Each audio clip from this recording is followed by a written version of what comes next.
You like when you kick it to me? Yep, kick it. Kick it. Oh, that sounds like good. Kick it. Third episode of the Untitled podcast. Still waiting for a name for all you fans out there. I've seen some good ones. Yeah, there's been some stuff. I've seen some ones that were maybe not so much good. Yeah, but it didn't stop them. They shared, and I like it though. Sharing is caring, right? I like the ideas. There's no such thing as bad ideas, just poor decisions on the internet.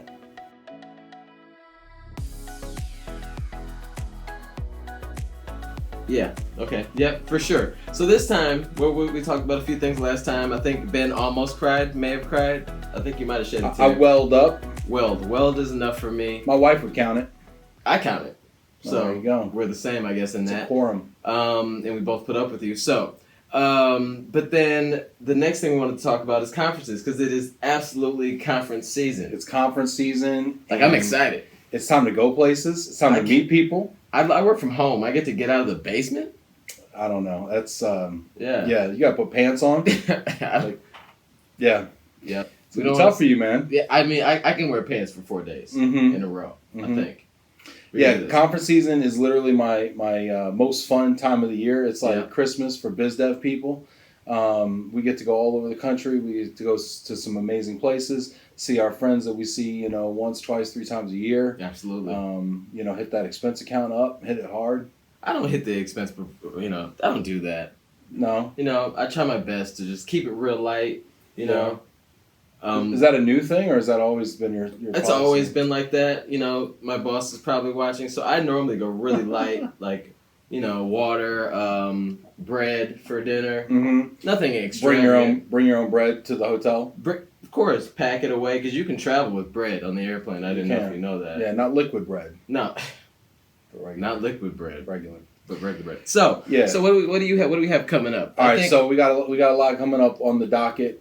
September, October, and a little bit of November. It's they normally die out by November, but so I'm starting off next week. I go to AMSA, the moving day on Capitol Hill in DC. Okay. The 4th through the 6th. So if you're gonna be there, if you're gonna be at any of these, make sure you hit us up, comment below. We could get together, figure it out. Real quick, tell the people about AMSA Moving Day on the Hill. AMSA Moving Day on the Hill is actually really great. It's their second event of the year. It's where they go on Capitol Hill and actually talk to the senators and congressmen and kind of help lobby for some of the things that are ailing or vexing the moving industry, or some of the bills that they need to get passed. So it helps kind of push the agenda for people in the relocation industry as a whole. Now, real talk though, what do you get out of going? What I get out of it as a supplier, I get a lot out of it because most of the heads of state, I guess, as you would call it, for the moving and storage companies are all there. The real heads of state. With the real heads of state. So a lot of heads. There's a lot of heads of state going on. So I jump in really quick and say, "Hey, we ship cars." But it's a really small. People are like, what are you doing here? Why are you here? But it's a smaller event, so it's very intimate. And they do a great job. They put it on in DC every year. And we've gone for the last 3-4 years in a row, and we've had a lot of great success from it. So and also shout out to Rachel Fisher-Lyons, the new head of the 40 Below, which is the young professionals in the moving industry group. There is a little 40 Below get together mixer. It's the Dubliner. It's at the Dubliner on the 4th. I think it's like maybe 6 or 6:30. So if you are going to be in DC for that event, you absolutely have to. Or even if you're nearby and you're in Northern Virginia and you want to hit up the Dubliner for some. I think that's okay. Like, you should just come. Yeah, it's free. You're paying for your. I'm not running it, but you can bring your friends, your cousins, whatever. Just don't cause any trouble. That's right. Rachel won't like it. Big shout out to Rachel.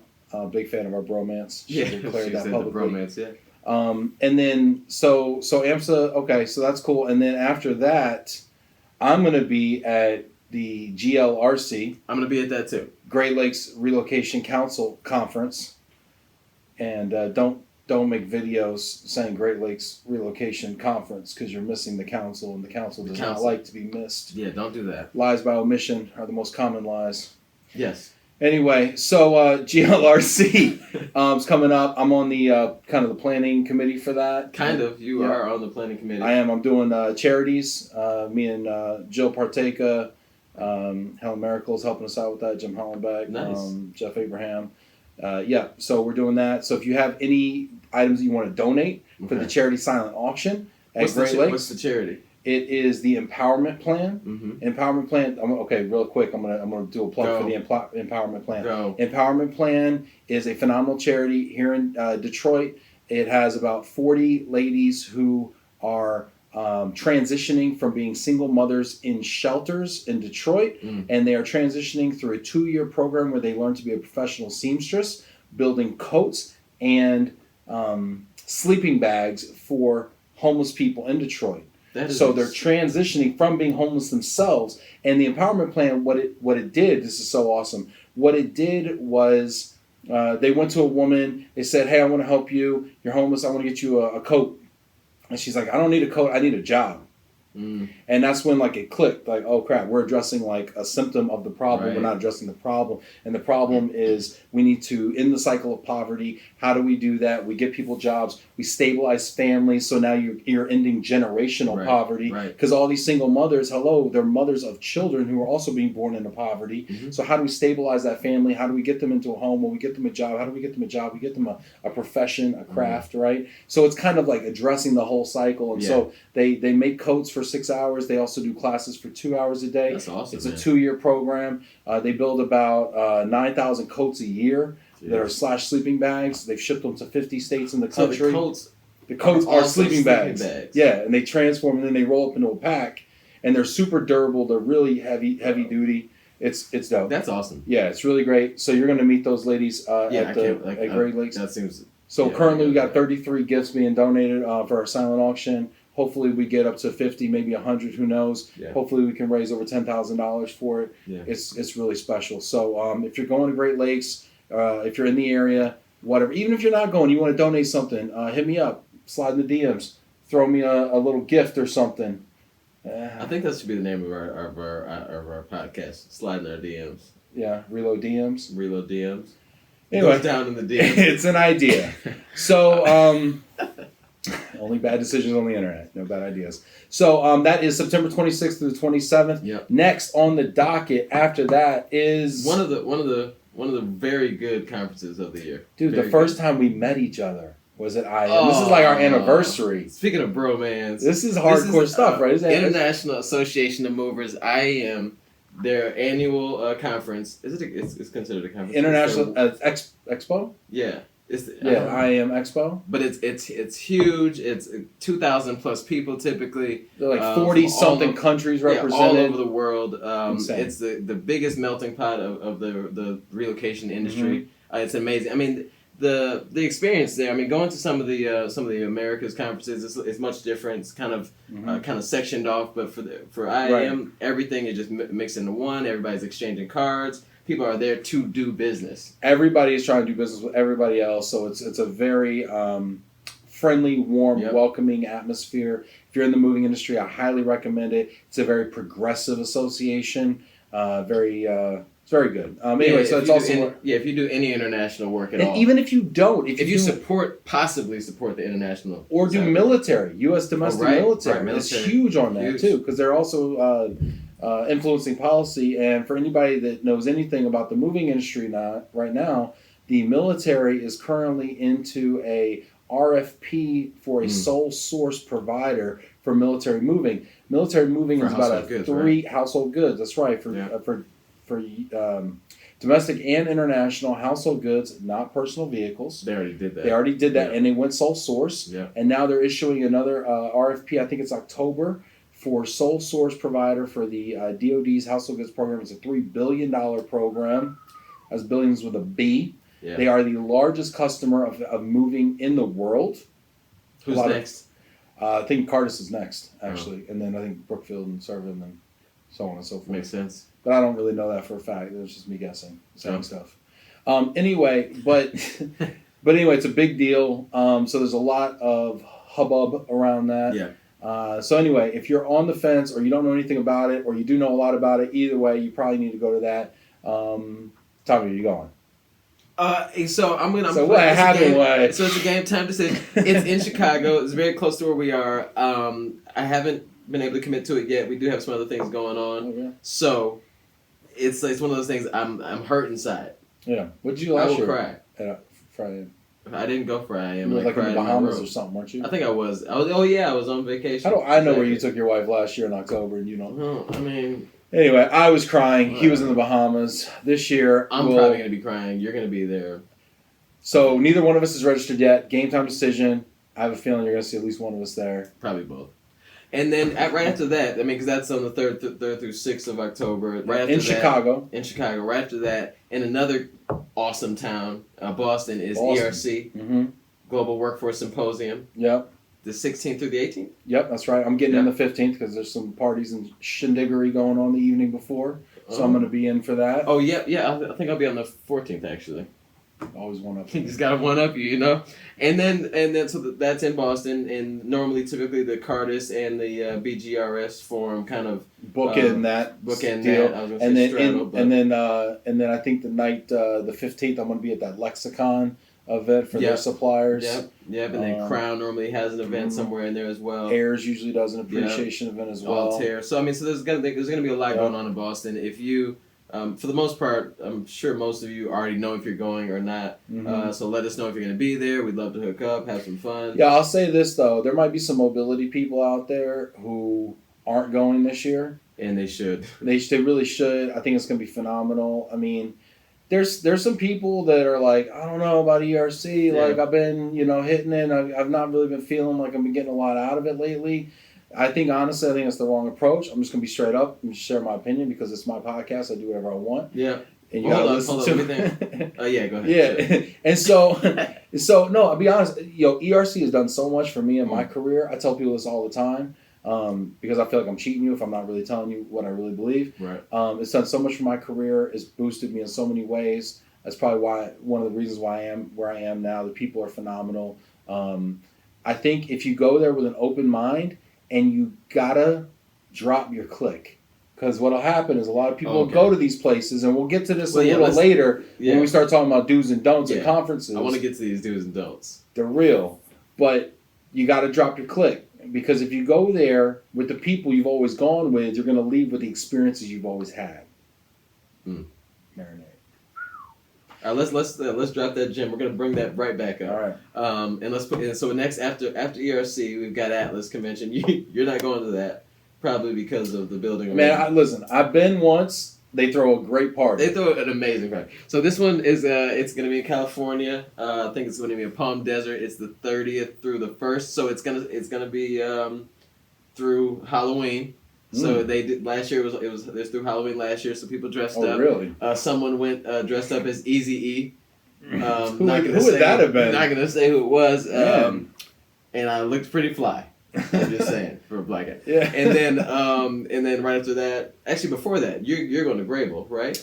Yeah. So before that, October 8th through the 10th, I will be in Aurora, Colorado for the Grable the Supplier Conference. Went last year for the first time ever.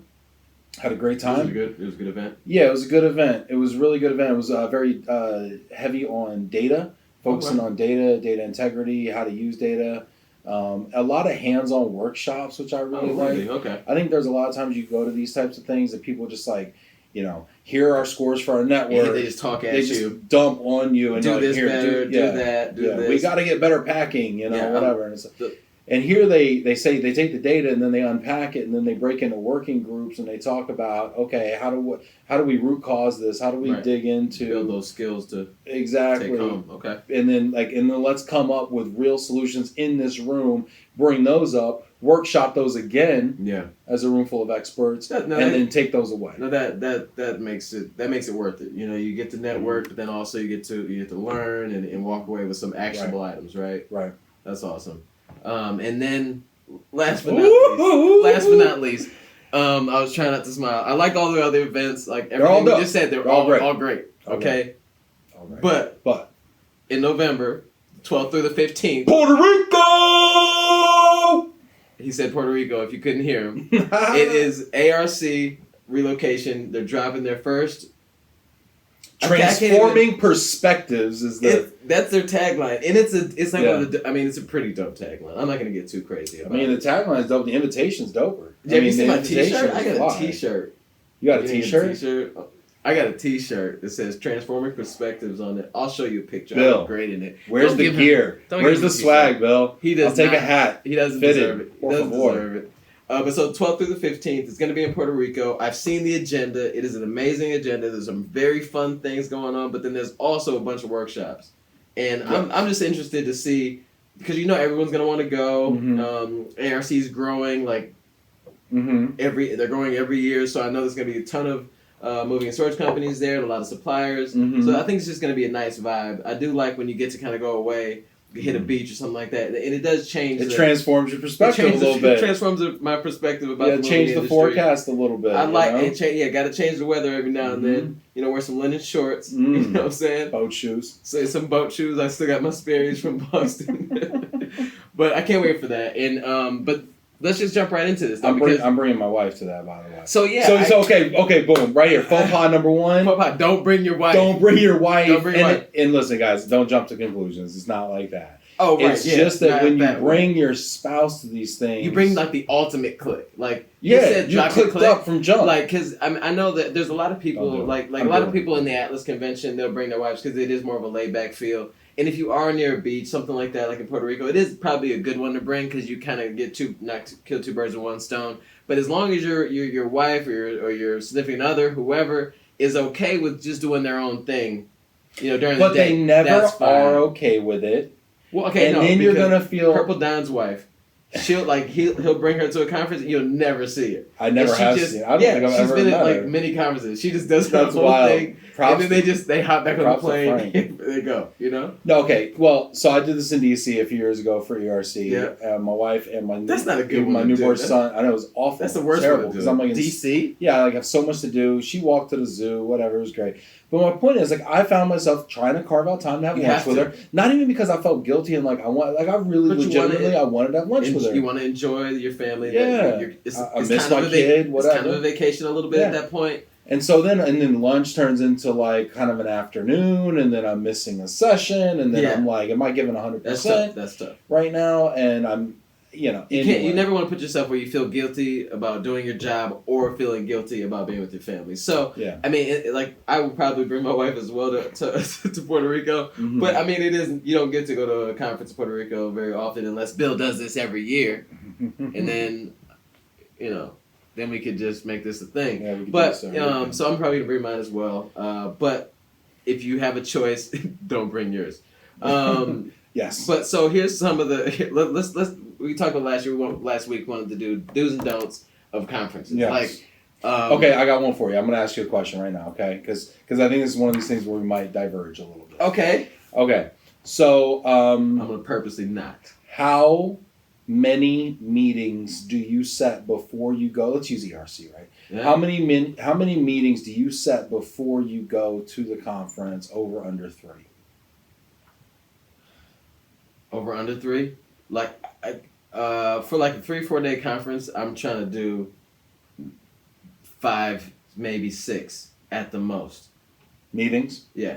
So you'll be like, hey, I'm going to be there. What's your schedule like? Okay, Wednesday actually, afternoon. bring that back. I'm probably at 3 or under of actual. I want to sit down with you. We're supposed. I got a meeting at 3:30 with someone. Walk away. I do more of a I hit them on social, on LinkedIn, or just straight up to the emails, depending on our relationship. And then I'll just make sure I plan on let's hook up on Thursday night, or let's do this on Friday, or whatever. Sure to see you out there. Yeah, exactly. I don't like the. What is yours? I don't set meetings. Okay, yeah, because and then when people try to set them with me, I kind of I do that with the ones I know for sure that I will have to somehow corral, or I really need to have a conversation, and it's better to be done in person, which is normally just happens to be perfect timing. Like something happens in September, and I'm gonna see you in 2 weeks. Let's have that quick meeting. Let's talk about this at lunch or something like that. And I'm not sure that my way is really a great way. I think going the low way is a good way. I'm more of an organic and always be out. I'm never in my room, so I'm from 7:30 till 2:30, 3 in the morning. I'm out, right. And so I'm I'm conspicuous. I think the less I've run into people a lot of times, and if you're extremely structured, and you just have to have these things, and then some people's employers, want and need to see this whole docket full of of meetings.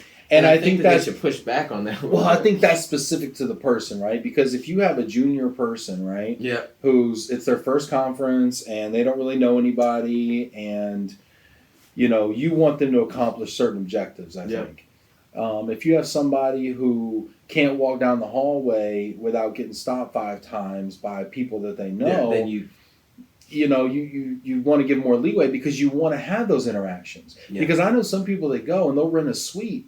And they'll have people come to their suite all day long. They have 30-minute intervals, and they're packed out, and they never hit the lobby, and they never have those organic relationships. But I think that I think most of the time when I see that happen, I mean, it works well for that company because they'll bring 6 or 7 people to a conference, and then they can have 2 people that never see the light of day. They're normally like operational type people. They just want to meet with their supply chain people, and then the people, the movers and shakers, the sales guys, or the VPs, or whatever, they're walking around. Okay. So now you bring up 2 points that are phenomenal. I want to boost off these, right? Okay. 1, supply chain people or clients that hide. When people go to these conferences and they hide, I get why you're doing it. Yeah. Because you don't want to have to say no to people. You don't want to have awkward conversations. But you're also never going to get any better solutions than you've already seen and you're aware of. And those same people are the ones that'll tell me, oh, I don't like going to ERC because it's the same old, same old. Because you're setting meetings with the same old, same old. You're hiding from the newness. I feel like if that's a company's objective is to make sure that they can hit all of their suppliers at the same time, that's a good idea. I mean, because it saves a bunch of money, all that good stuff. But if they can allow some time for those same people to actually get out, like maybe cut down on a few meetings here and there. Because if you're spending all that money as a owner of a company or something like that, I don't want to spend all this money and have somebody go and have a feeling that ERC of all conferences is the same old because we know it's not. Right. So at least let that person get out. That's that whole drinking your own bathwater, reading your own press clippings. If you are going to do that, then you have to earmark time to walk the expo hall to go see the people that are exhibiting and saying, hey, we're new. We got something cool to show you, and kick some tires for 2 hours, and take notes and come back with that. Right, and then take meetings afterwards with those. And maybe even challenge. That'll challenge your current network. Of saying like, hey, this is what we're seeing now in the industry, instead of hearing it through the same old, same old. Oh, the best is when clients will call me up like, hey, I heard about this new moving company. What do you think about them? What do you think I think about them? I think that they're trash. Like, what do you think? You're going to ask me what I think about a competitor? Like, and you're going to use that to justify... Yeah, you get... you got to go out and you got to do your own diligence there. Because at the end of the day, when you lose your job because your supply chain's terrible, that's not going to be any reflection on me. Like, you got to stay sharp on your toes. And all these conferences are perfect times to do that, so why not do it? Yeah, I mean, that's an extreme example, but... Yeah. I got opinions about moving companies if anybody wants to ask me. Well, no, I'm not going to ask you anytime soon. Okay, well, fine. Second point you bring up that I love. So we're both saying don't schedule a bunch of meetings. Don't schedule a bunch of meetings in lieu of allowing for organic relationships to form. To fully experience the conference. Correct. Okay. Don't overstructure it. That's one. Boom. Don't overstructure. Okay. And then what's another one? So another one is, and we talk about cliques, right? So you got the spouse clique, but then you got the work spouse clique. You got the work clique as well, right? Yeah. And this will happen, and you touched on this, right? When a company brings 2, 3, 4, 5 dozen people, if they're sitting for their CRP or whatever, to a conference, and you see them walking around in this little... these little hordes of 3 people, right? And the boss is always in front, and the juniors are behind. I feel like the lemurs game back in the day. You know what it is? Lemmings, right? Lemmings, yeah. They used to just go off the cliff. Yeah, and you don't want your company to go off the cliff. Don't go off the cliff.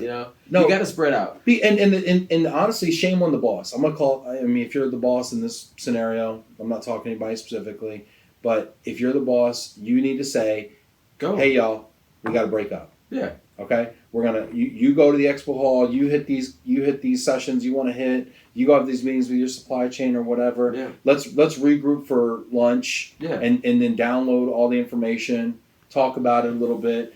Break back up and let's go hit the party at 7:00. Man, trust me, I get it though too. I mean, because a lot of these, I mean, depending on the size of your company, I mean, this may be some of their only chance to walk around with their boss or the head guy or whatever, and really kind of build that rapport, that relationship. Because I mean, it is different once you get somebody out of the office, out of the corner suite or whatever, and they're at the conference. That's almost, I mean, normally it's a different person. So you're kind of like re-meeting this guy, or this person or this woman. So like I'm like guy, woman, lady. But so I think that you do kind of want to hang around a little bit, but you have to realize you are there also for a reason, which is to meet people, to get business cards, to network, to information increase gathering. your brand, even. Yeah. You know, so you just gotta separate. And like you said, if you can, like if you are the guy or the lady, you can say, hey, look, you know, I appreciate you wanting to hang out with me, but you guys need to go do your own thing. We'll meet up at dinner. And you set a regroup time, right? Because you want to do that team building. Yeah, That's you gotta cool. You're in Boston or you're in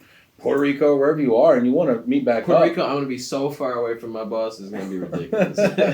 We'll see. Yeah, so I'll try. But no, you can do that over dinner, you know? Yeah, for and sure. then that is a good segue as well to parties. Party rules. Party rules. So when you go to these conferences, at night, there are parties. Do you or don't you go to the party?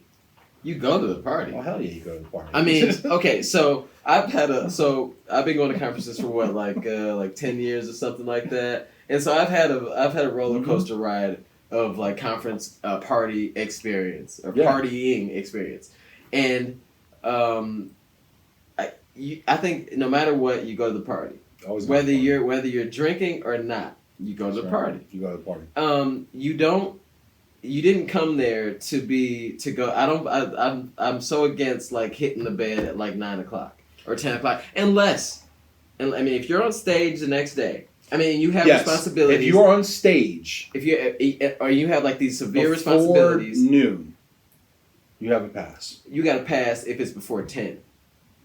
11:00 you can figure it out. Okay. So I mean if you like and I've been on stage early.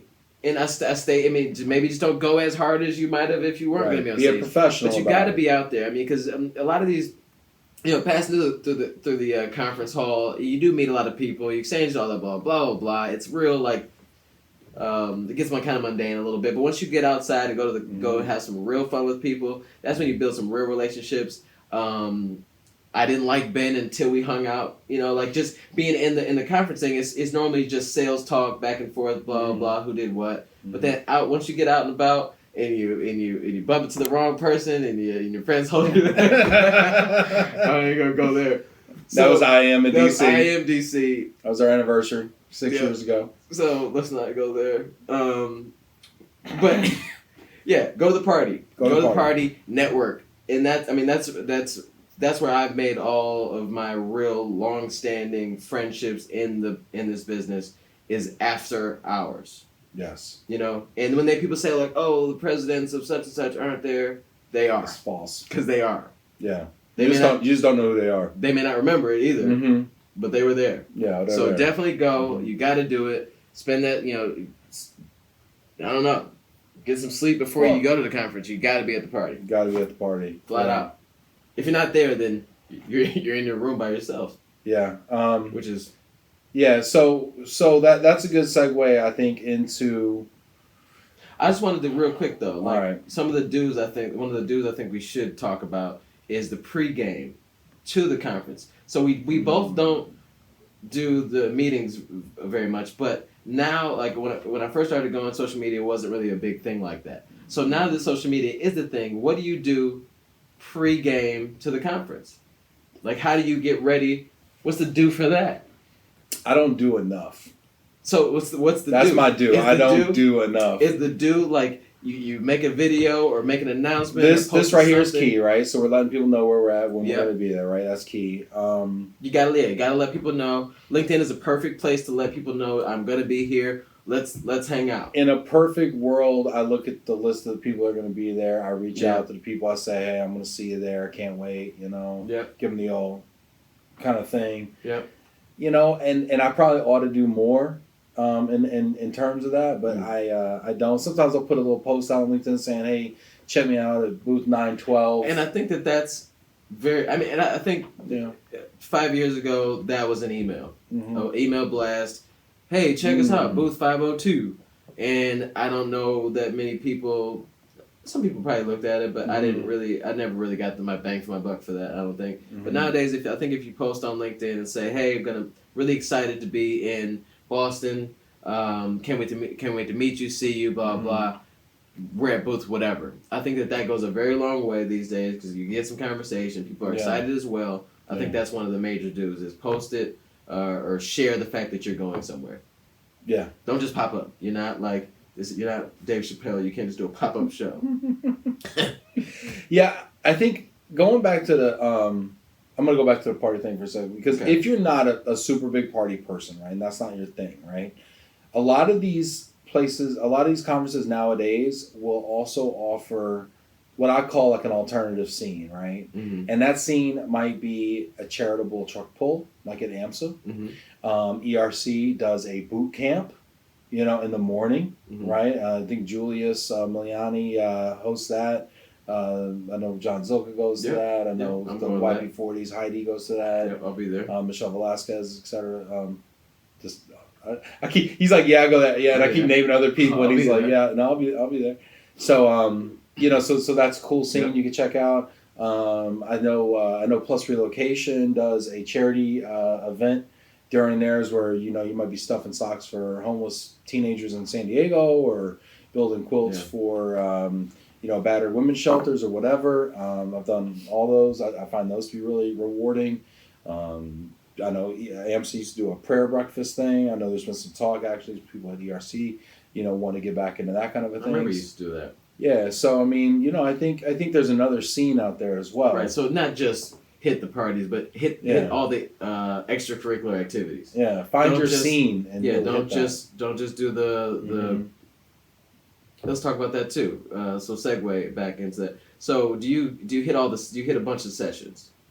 Yeah, I was going to ask you about sessions, right? So, because some people go and then just feel like sessions aren't their thing, and I don't get anything from that, and it's about like immigration. Okay. So I don't know. All right. So here's the deal with the sessions, right? I think if you go to a conference and your company is paying for a full registration, you need to hit the educational sessions, or you're shortchanging yourself. Okay. Now, I've been to some of these where the sessions are just not awesome. Yep. And I've walked out of them. Yeah, I mean, and then I walk into another one. Yeah. If I'm like, you know what, this is uninspired. The speaker is just going through the motions. He's reading me slides. I'm getting a lot of regurgitation, groupthink on stage. Oh, let me piggyback on what Thomas says. I agree as well. Oh, let me piggyback on what Ben says. I agree as well. I'm like, okay, people, fine. We've obviously covered the material, and now I'm going to go. I'm going to go next door to the session I was almost about to go to before, and I've had people walk out of my sessions because it was garbage as well. I mean, I think that walk out and go somewhere else. In all the conferences we mentioned, I mean, there's such a wide array of topics that are covered. So I mean, if at any given time there's at least 3 or 4 sessions going on, at the same time. So go through the agenda, find out what really whatever tickles your fancy, and go for it. Yeah, you know what else about breakout sessions though? If you keep going into sessions and you find that they're all terrible, then you need to fix that. Speak up. You need to raise your hand and say on the little comment card, yes, I would like to host one.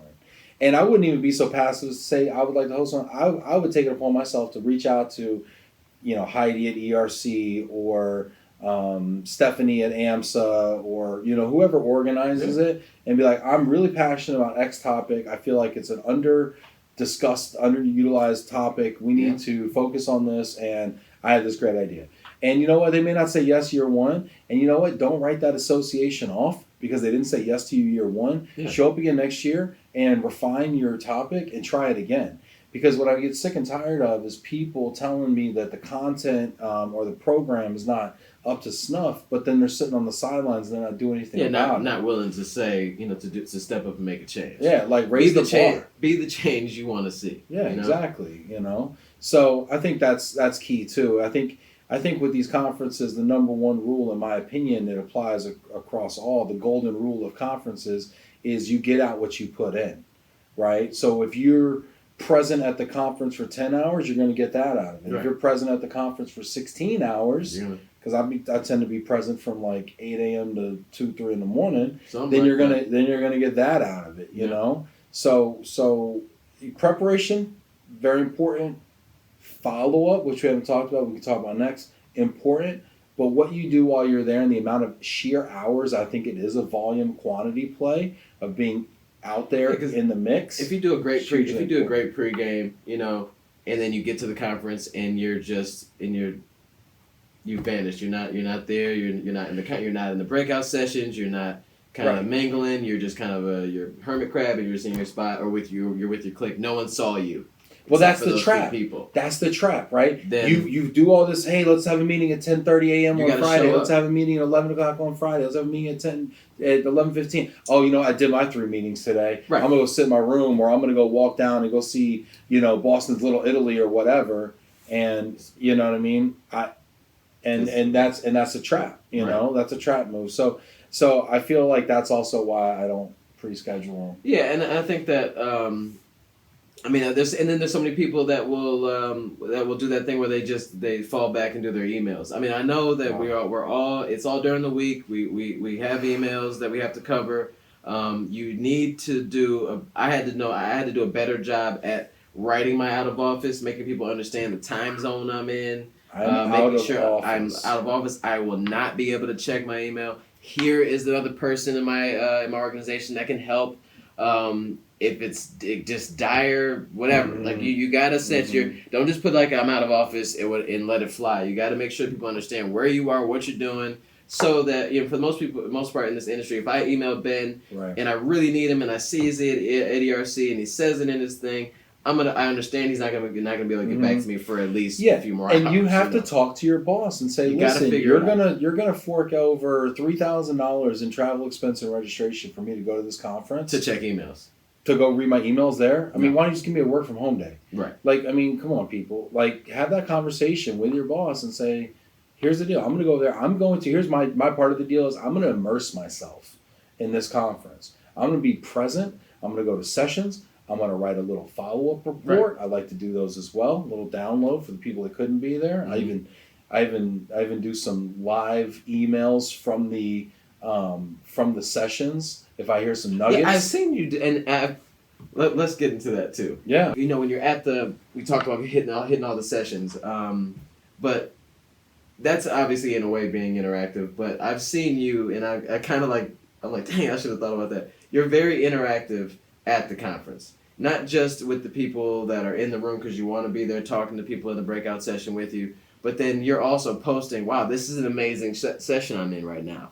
Because people are on their phones constantly at the conference, so they see, oh dang, Ben went to that digital whatever conference. I mean, to the breakout session. So talk to me a little bit about when did you start doing that, and have you gotten a lot of feedback on that? So this is actually really funny, right? Because I started doing this when I first started going to conferences, because I'm an inspirational personality type, right? Mm-hmm. So if I go see a speaker or whatever, I'm just like, this is amazing. Yeah, I just have to tell somebody, right? Meanwhile, I'm the only person from my organization that's there. I found out later I'm the only person in my organization that actually cares what I'm actually watching, because I would write an email to our entire senior management team talking about some new management technique. You throw back while you're there. Oh yeah, so I'll hit them up with an email from the conference you know, so-and-so says that we should try 360 feedback sessions because XYZ, you know.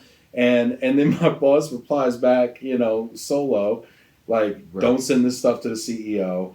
This is ridiculous. Like, you're embarrassing yourself, whatever, because I was so eager, you know. Yeah. But, you know, honestly, I feel like it's my duty. If the company's paying thousands of dollars for me to go somewhere and to learn, I'm trying to bring it back. And I'm not just trying to use it myself. I'm trying to bring it back for everybody. And you mentioned earlier, you know, coming to this or approaching the conference with an open mind, you know, because I'm like you. If I go see a lot of the inspirational speakers or keynote speakers are all about motivation. They don't know anything about the moving and storage or relocation industry. They're just talking about flat out pure motivation and inspiration and what we can learn from their situation or what they've learned in their studies or whatever to bring back home in things that we can do in our office. And I always come back, no matter what the guy's or the person's thing was, I always come back with like, okay, guys, we got to do this. I got this new idea. And it's always like... And do they look at you like you're crazy? Yeah, they're like, they've been in the office for a week, and then you come back all like hyped up and like you went to a pep rally. And they've been reading your emails and doing your job for a week. Yeah, they've been covering your butt so you don't have to be in your room doing emails, and then you come back all super motivated, wanting them to do more work. But I feel like you said, if you're going to pay $3,000 for me to be here, I better come back hyped up. Yeah. Like if I come back like, it was okay, then don't send me anywhere else. I think that is the single biggest benefit of sending people to conferences is the fact that they come back charged up and engaged. Yeah. It almost doesn't matter what they've learned from an educational standpoint. Doesn't almost matter what business development contacts they've gotten, because let's be honest, we don't get a ton. We get a few key ones, and hopefully we follow up, and hopefully we close them a year to 5 years later. Mm-hmm. But if they come back charged up and ready to just run through a wall because they're so on fire about mobility policy or about business development or whatever they've learned, like there's a ton of value in that. Yeah, I think like especially on the business development side, like I talked about that before, is sometimes it can get kind of mundane, just that hamster wheel that you're just going around on. So if you can get out and you're able to hang out with some like-minded people in sales and meet new people and have an inspirational talk or whatever, like and you come back, like you said, charged up, that puts you on cruise control for for a few months, because you can always refer back to some of the things you learned, some of those experiences, and like you said, you don't walk away normally with the big with the elephant every time, you don't land a huge client every conference you go to. I mean, just because it's just not reality. I mean, you got a sales cycle, but every now and then you do get some really good contacts from conferences as well. So you got to go, you got to be open-minded, and one of the biggest things that I've actually seen people do, and it was kind of surprising, but I almost did once, is forget business cards. Like, have you ever forgotten your business cards anywhere? Like, oh yeah, I had my wife had to overnight. I'm running on E right now. You better get some. I already told Steve. I'm like, I got my wife had to overnight me a box of business cards one time just because I literally forgot the whole box sitting on the table. I definitely exhibited before with no cards. Whoa! But you know what you do? I gave them all out. I got the best fix. What do you do? You always take the lemons and make lemonade. Yep. So if you come up to my booth and I'm out of cards, which happens a lot because like at Sherm I saw 2,500 people. Yeah. Didn't bring that many cards. Yeah, no. It's only 2,000 in a sleeve. We have a great interaction, shake hands. Yeah. Okay, cool. Maybe I have a badge scanner. Super awesome. But hey, if I don't, hey, I forgot cards. Here's what I'll do. Let me get your email. Right okay, there. Great. T Bailey. Okay, great. Okay, Thomas. Okay, Bailey. Okay, Boom. Great. So, okay, cool. And here's what I'm gonna do, just so you don't forget me. Here, real quick. Take a selfie. Oh, selfie. Boom. Snap. Selfie. I like snap. That. And then I email you the photo. Hey, great meeting you in Las Vegas. I'm not bringing business cards to GLRC. If you do that, boom. You know what you have also already done? You've already done your follow-ups. You've done your follow-up. They will always remember you. And then it's a cool experience. And nobody ever deletes a picture of themselves. So they might take your card and throw it away, but they will not delete a picture of themselves. Oh yeah, remember that? And they may even repost it. Like, I had a great time. Nice meeting you, Ben. Mm-hmm. You never know, man. I like that idea. Yeah, I might post it if I meet somebody I really like. Yeah. One time I had this lady stop by the booth when we were in Las Vegas at Sherm, and she told me that her dad drove for North American Van Lines for 30 years. Yeah. And she told me her story, and it was like, honestly, gave me chills. You posted a picture. And I was like, hey, can I get a picture with you in front of... First I said to her, would you like a picture in front of this truck? And she's like, yeah, my mom would get a kick out of this or whatever. And then I did it, and then I said, hey, can I get a picture? And she's like, yeah, cool. And then so we did it, and I wrote the story up and everything. And I posted it. Because at the end of the day, it's about making real, meaningful relationships. Exactly. So many times we come to these conferences, and we just put on this face or this facade of, here's who I think everybody wants me to be. It's a super sterile, professional version where I'm just super mobility studious, you know? And it's like, but that's not the real person. Like, bring your whole self to the conference. Yeah, that's another thing too that I had kind of when we talked about when we were going to do this. I said one of the things is be yourself, and be your best self though. Obviously, don't bring the other guy. But nobody's perfect. I mean, yeah. And I think be your best self. I think people striving to be their best self keeps their whole self at home. Yeah. So settle in, be yourself, behave yourself. Behave yourself. Because I know that we talked about the party thing. Treat yourself. We talked about being the party thing because it's kind of misleading if you say I wake up at 8, and I'm out till 2, 3, and then but I've seen people, I've done that, we've been together doing that, but then you wake up the next day and you're back, you're dressed up, ready to go, and that's fine, that's great, and you're back in the saddle, But then there's some people that will do that 8 to 2, thinking that it's all cool, but by 10 o'clock they probably should go back to their room because they've done way too much, because you have to. These things are it's a slippery slope, going to all the parties during the day, going golfing or whatever you guys are doing. Hitting the bars because it's open bar or whatever at certain events at 2 in the afternoon, 3 o'clock. You got to be careful. Pace yourself for sure because you still need to make sure that you are representing your company. Because remember, we keep talking about this $3,000 per thing. That's real money that your company's paying. They don't. Yeah. They do want you to network. They do want you to have fun. They do want all this stuff. But you can't do that if you've overdone it and now you're misrepresenting your company and you're embarrassing yourself. Right, and you want the opportunity to be invited back again. Right? And so that's also why it's good to have like a conference buddy. Not somebody that you're maybe constantly with, but like Thomas, my conference buddy. And so we'll be in conversation. We'll see each other from time to time. And I might be like, hey, man, is my tie straight? Right. Like, yeah, your tie straight. Hey, your pocket square is a little low. Or, right, hey, man, you okay, man? Like, yo, yeah, man, I'm a little, whatever. Yeah. Hey, tone it down a little bit. Or, hey, that last thing you said might have been a little crazy. Might have been a little wild, bro. Just tone that down, Yeah. And so you just need a guy like that. Or sometimes you forget your pocket squares, totally. And somebody hooks you up, props to Dano. For Dana McCoy for hooking me up. Oh, he hooked you up? Yeah, he hooked me up with a square. And he hooked me up with a pocket square. square. I remember that. And then Rolonzo came up and was like telling us from Premium, he was telling us how good we looked or whatever. And then I blessed him with a fountain pen that his dad used to carry a fountain pen. So I blessed him with a fountain pen. And then it was just kind of a circle thing, I like that. Actually, that's weird. I just gave J.D. Morissette the boutonniere, the flower boutonniere thing.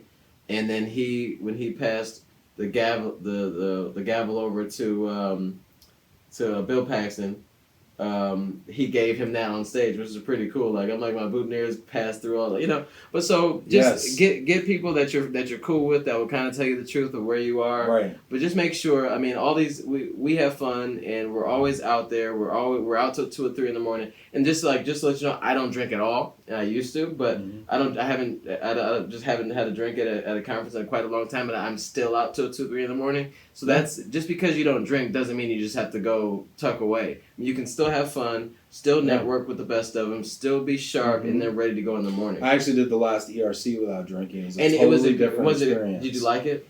It was super awkward day 1. Day 2, I was like kind of getting over some things. That's where my conference buddy helped me out, And then day 3, I was ready to rock, Of course, then it was over. But it was a different experience. Day 3, I went home. Yeah, so my Thunder buddy over there. So just, if you drink and drink in moderation. Make sure you're always alert, ready to go. You want to be able to do your elevator pitch at any moment. If you're drinking, hydrate, because a lot of these are warm weather climates. Yeah. Palm Desert, San Diego, Puerto Rico. I mean, we're just naming a bunch that are just warm weather climes. Hydrate. Hydrate like moderate, crazy. Hydrate, and... Oh, here's another one, too, I'm going to say. Yeah. I know we're kind of wrapping up. Yeah. I'll say one more. Book your travel early. Super. And get into the conference hotel. So many people will do this. Oh, I'm going to stay at the Hampton Inn around the corner. I'm going to stay at the Airbnb. Oh, I got a temp living provider that's going to hook me up. Like, that's cool. And I love temp living. Shout out to my temp living partners who hook me up. But, there's no replacement for that hotel lobby bar / being able to go upstairs, change clothes real quick, pop back down. Yeah. Oh, I'm out of business cards. Let me go back upstairs real quick. Oh, I need to check an email. I'm going to go up real quick. Whatever. Sometimes I've retired for the night and then got to my room and was like, nah, I don't feel right. I'm going to go back down. But I wouldn't have been able to do that if I was, a half mile away. Or Right. I would have been able to, but it would have just been harder to do. It's easier to be a hermit. It's extremely valuable. And sometimes those mornings are just you get stuck reading emails or whatever, and you look up and it's 8:00. You got to get downstairs. You could be 3 blocks away in downtown Chicago, and all of a sudden it's a 20-30 minute commute, and you miss the first session, or you miss a meeting or whatever because you're off site, or gosh, your pants ripped. It happened to me in San Diego. I book that room. Yeah. Hotel conference. Hotel. Stay in that hotel. It's a must. I mean, forget your points. Just let it ride. Go to stay in that hotel, and that's the way to go. For sure. Anything else is a mistake. And don't rent a car. Don't rent a car. You're not just going anywhere. Get Uber. Just Uber. And then Uber, renting the whole car thing, and you gotta wait for your car to be pulled up. Everybody is Ubering together when they're going somewhere. Yeah. Call an Uber. And pay for your Uber for your clients or whatever. Jump in the Uber, go where you're going. Get the Uber Black, going to dinner. It's safer. Have fun. Relax. Nobody cares if you got a Toyota Corolla or whatever. Just Uber. You can even do Uber Comfort. I did an Uber Comfort. It was a Tesla. Oh, was it really? Was it nice? Pretty dope. Comfortable. But so let's wrap this up. All right. There's so many things that you should do and should not do at a conference. Yeah, hit us up. Yeah. Let's have a conversation with your do's and don'ts in the comments below. Yeah. If it's on LinkedIn or if it's on YouTube, hit us up. Let us know. Or if you disagree, throw your comments below. Yeah, or what would you do differently? Yeah, because we're not pros at this. I mean, we're pretty close. We are pros actually, but we're not. I was trying to be. But there's people that probably could. Yeah, I'm a pro. Some tips. I'm a pro at this. Yeah. So your tips are if you disagree, it's probably not right. Tips are appreciated. Yeah. So if you want to add to what we got here, please let us know. See you guys soon. If you're gonna be at any of those conferences, let us know. And then also, don't forget to vote for the naming the podcast because we gotta name it quick. Names have been coming in. Gotta do it. And I think by next one we need to have a name for real. Gotta have a name. So if you win, I don't know what you're gonna get, but you get something. It's gonna be special. We're super special. But next week you talked about this. I know you kind of did your whole thing about the give back situation with the coats or what's the name of the place again? Empowerment Plan. And I'm wearing the Move for Hunger thing here. Mm-hmm. Next week, can we talk about charities? You think? I think in the importance of incorporating a charity in your company's mission and goals throughout the year. Well, yeah, 100%. I mean, even as part of your personal brand and everything. Let's do it. Yeah, for sure. Awesome. All right, man. Thanks so much. Cool, bro. Cold hands. I don't know why my hands. Can we dap it up? Let me do one of these. We gotta need to come up with a handshake. Oh, I like this. You want to do that? I'm gonna teach my kids that. They like it. I like that. Let's go. Take care.